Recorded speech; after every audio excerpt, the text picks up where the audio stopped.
Zugeschaltet ist mir jetzt Dirk Wiese, der stellvertretende Fraktionsvorsitzende der SPD. Willkommen bei Welt, Herr Wiese. Wie würden Sie denn oder wie beschreiben Sie denn die Situation und die Gefühlslage innerhalb der SPD bei den Genossinnen und Genossen nach dieser Wahlschlappe von Europa? Da muss man relativ klar und deutlich sagen, wir haben richtig verloren am vergangenen Sonntag bei der Europawahl. Es ist nicht überraschend gekommen. Es hatte sich ja auch in den Umfragen auch zuvor abgezeichnet. Von daher, das war ein Denkzettel, den wir von den Wählerinnen und Wählern bekommen haben. Jetzt gilt es daraus, die richtigen Schlussfolgerungen zu ziehen. Aber nochmal, man gewinnt zusammen, man verliert zusammen. Und wir wollen hier gemeinsam wieder rauskommen aus dieser Situation, die ehrlicherweise keinen zufriedenstellt. Klar, aber das klingt auch wiederum her wie so ein bisschen schönreden. Wir lecken jetzt unsere Wunden, ein weiter so gibt es nicht. Aber trotzdem muss man ja irgendwie nach Verantwortlichkeiten innerhalb der Partei suchen für diese desaströse Wahl. Wer ist es denn gewesen?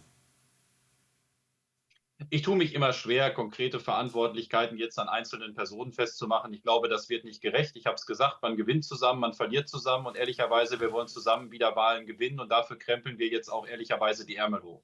Und dabei ist es aus meiner Sicht wichtig, dass wir diese Haushaltsverhandlungen zum Erfolg führen. Das ist nicht einfach, das ist schwierig. Das ist ja auch in Ihrem Beitrag gerade angeklungen. Aber nochmal, wenn wir einen klaren Fokus auf die äußere, innere und soziale Sicherheit setzen und hier gemeinsam in dieser Ampelkoalition den Willen haben, zu Ergebnissen zu kommen, dann wird das aus meiner Sicht auch gelingen. Aber ansonsten ist mir auch klar, wir müssen als SPD, glaube ich, stärker wieder den Fokus auf die Leute richten, die dieses Land am Laufen halten, die morgens früh aufstehen, die berufstätige Familie, die Sorgen hat wegen der Kita-Betreuung, die Sorgen hat wegen ihrer zu pflegenden Eltern. Da muss unser Fokus wieder drauf gerichtet sein. Und da will ich mit zu beitragen, dass wir das hinbekommen. Ein Kritikpunkt ist aber, dass eben gerade die Bürgergeldempfänger eben nicht dieses System, dieses Land am Laufen halten. Umstritten, vor allem bei der Opposition, die sagt, ja, bietet ja auch keine Anreize, gibt ja keinen Zwang, arbeiten gehen zu müssen. Wenn jetzt aber alle behaupten, und Sie haben es gerade angesprochen, 3. Juli muss eigentlich dieser Haushalt stehen, bei uns wird nicht gespart, aber kein Geld da ist, dann sieht das nach einem Zug unter Volllast gegen eine stehende Wand aus. Nein, ich würde es anders bezeichnen. Das ist eine schwierige Aufgabe, aber auch schwierige Aufgaben sind bei dem Lösungswillen aller Beteiligten denkbar. Wenn Sie mir gestatten, einen Satz zum Bürgergeld zu sagen.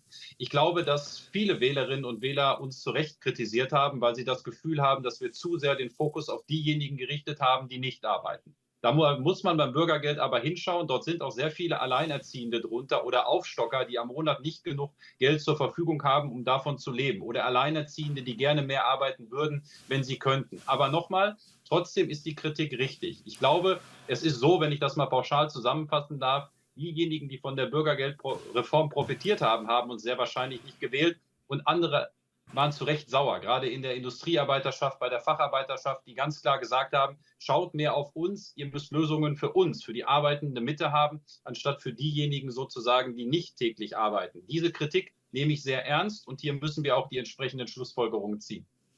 Weil wir gerade beim Thema Geld, Bürgergeld sind, Herr Wiese, gibt es jetzt den Vorschlag, der da von der FDP kommt, die Besserstellung über das Bürgergeld von Ukrainern gegenüber anderen Flüchtlingen abzuschaffen. Was sagen Sie dazu?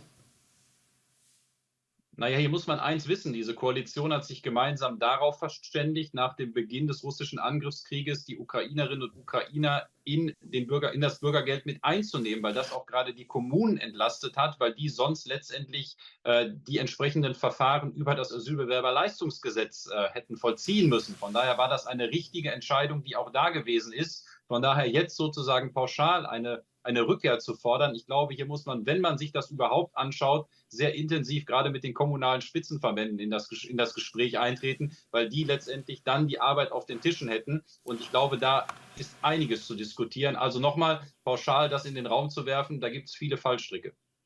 Sagt Dirk Wiese, der stellvertretende Fraktionsvorsitzende der SPD. Herr Wiese, danke für das Gespräch.